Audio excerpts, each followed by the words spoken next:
Magandang umaga, grade 8. Para po sa ating aralin ngayon, ito po ang ating layunin. Una, masuri ang mga tulang lumaganap sa panahon ng Espanyol at Hapones. Pangalawa, makasulat ng isang talumpati. Pangatlo, maipakita ang pagiging makabayan sa pamamagitan ng pagbuo ng tula. Nung nakaraan po ay akin po kayong iniwanan ko po kayo ng isang takdang aralin na kung saan po ay babasahin niyo po ang isang tulang pinamagatang pag-ibig sa tinubuang lupa. Ito po ay isinulat po ni Andres Bonifacio. Atin po nga alamin kung sino po si Andres Bonifacio at kung ano nga po ang naiambag niya sa ating bansa. Si Andres Bonifacio na may akdang ng tulang iyong nabasa sa araling ito ay kinikinalang ama ng demokrasyang Pilipino. Siya ay may tuturing na bituing maningning sa kasaysayang pampulitika ng ating bansa. Ang kanyang pinag-aralan ay galing sa paaralan ng karanasan, ngunit lubha siyang palabasa. Si Bonifacio rin ay higit na dakilang mandirigma kaysa manunulat, ngunit mayroon siyang iniwang mga akdang pampanitikang nagpaalab sa himagsikan. Ilan sa kanyang isinulat ang dapat mabatid ng mga Tagalog, Huling Paalam, Nasalin na Tagalog ni Multimo Adios ni Rizal, Katungkulang Gagawin ng mga anak ng bayani at Katapusang hikbi ng Pilipinas. Tulay ngang napakadakila ni Andres Bonifacio, no? Okay, ngayon po ay talakayin na po natin ang ating aralin. Okay, aralin 7, mga tulang lumaganap noong panahon ng Espanyol at ng Hapon. Una po ay ang korido. Kapag sinabing korido, ito raw po ay tulang pasalaysay na may sukat na 8 pantig sa tuludtod at nagtataglay ng mga paksang kababalaghan at maalamat na karamihay hiram at halaw sa paksang Europeo na dala rito ng mga Espanyol. Ulit, kapag sinabi pong korido, ito po yung may mga 8 pantig sa bawat taludtod. Ang halimbawa nga po nito ay ang ibong Adarna. Nung kayo ay grade 7, tama po ba? Ito po ay inyong napag-aralan ng ibong Adarna po, no? Ito po ay isang halimbawa ng korido. Pangalawa naman po ay awit. Marami pong nalilito kung ano po ang pinagkaiba ng korido at ang awit. Atin pong alamin kung ano po ang kahulugan ng awit. Ito po ay tulang romansa or metrical romance na may sukat na 12 pantig.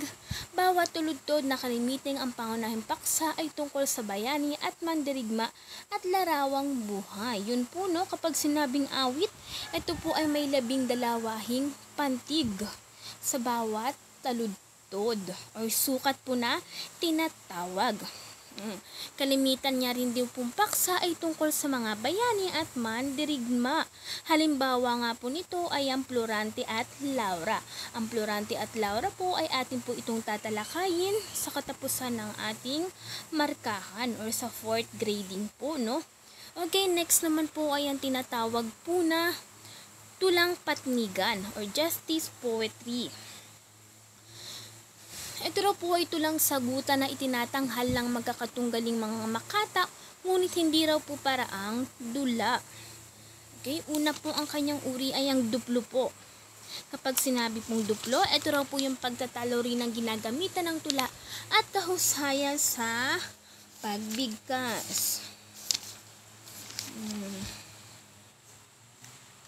Ang mga katwirang ginagamit dito ay karaniwang hango sa mga saliwikain, kawikaan at kasabihan. Pinasisimula ng palighasang ito sa pamamagitan ng pag-usal ng isang ama namin, isang aba Ginoong Maria at isang Requiem Aeternum para sa kaluluwa ng yumaong pinararangalan.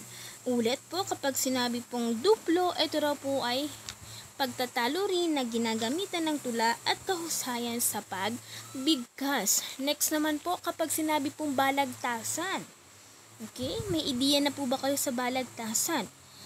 Ito raw po ay isang pulo na dinaluhan ng mga makata. Ito ang kauna-unang balagtasan daw po ay pinaglabanan ng mga makatang sina Jose Corazon de Jesus at Florentino T. Colantes na may paksang paro-paro at bubuyog. Si Jose Corazon de Jesus ang kilala ang kinilalang unang naging hari ng Balagtasan. Okay? Sa ngayon kasi ang Balagtasan, may yung flip top, yun po ay tinatawag din na makabagong Balagtasan, no? Pag sinabi nga lang flip top, yun po ay pagrarap. Okay, samantalang sa Balagtasan, ito po ay patula at may paksa po tayo ditong tinatalakay. Samantalang sa flip top po, wala po or malaya po tayo doong nagsasalita. Next, kapag sinabi naman pong batutian, bilang pagpaparangal sumayaong si Jose Corazon de Jesus ay sumilang isang bagong anyo ng tulang patnigan noong taong 1933 sa panulat at panukala ni Fernando B. Monleon. Ang pangunahing layunin nito ay makapagbigay aliw sa mga nakikinig o bumabasa sa pamamagitan ng katawa-tawa ngunit malatotoong mga kayabangan, panunodyo at palaisipan. Yun nga po, no?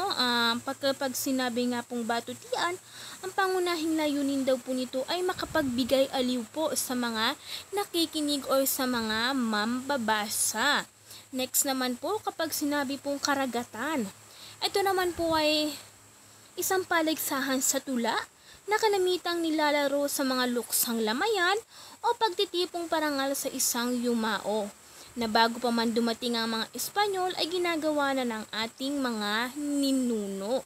So yun nga po, no? Tunay nga pong bago dumating ang ating or bago po dumating ang mga Espanyol ay may sarili na pong panitikan ang bansang Pilipinas. So ang atin pong bansa, isa na nga po dito ang karagatan. Okay, next naman po, talakayin naman po natin ang mga tulang lumaganap naman po nung panahon ng Hapones. Ito po yung tinatawag na haiku. Kapag sinabi pong haiku, ito raw po isang uri ng tulang binubuo ng 17 pantig na nahahati sa 3 taludtod. Okay, ano po yan? Unang taludtod, 5 pantig. Pangalawa, 7 pantig. At pangatlong taludtod naman po ay binubuo ng 5 pantig.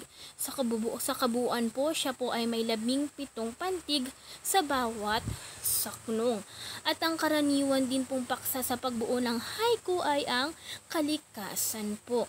Ulit, ang karaniwan pong paksa sa pagbuo ng haiku ay ang kalikasan. Binubuo po ito ng 5-7-5 na taludtod. Next naman po ay tinatawag po na senryo. Ito po ay katulad lamang po ng haiku, no? Binubuo rin po siya ng 5-7-5.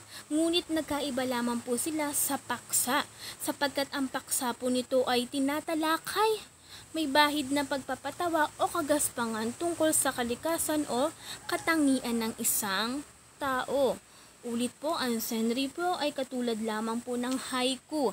Ang pinagkaiba lamang po dito is yung paksa po na tatalakayin. Okay, next naman po ay ang tinatawag po na tanaga. Ang tanaga po ay pinisikat po ni Ildefonso Santos. Ito raw po ay napakataas sa wikang Tagalog na binubuo ng 7 pantig ang bawat taludtod. Ibig sabihin po sa pagbuo po ng tanaga ay malalalim po yung Tagalog na karaniwang ginagamit, no?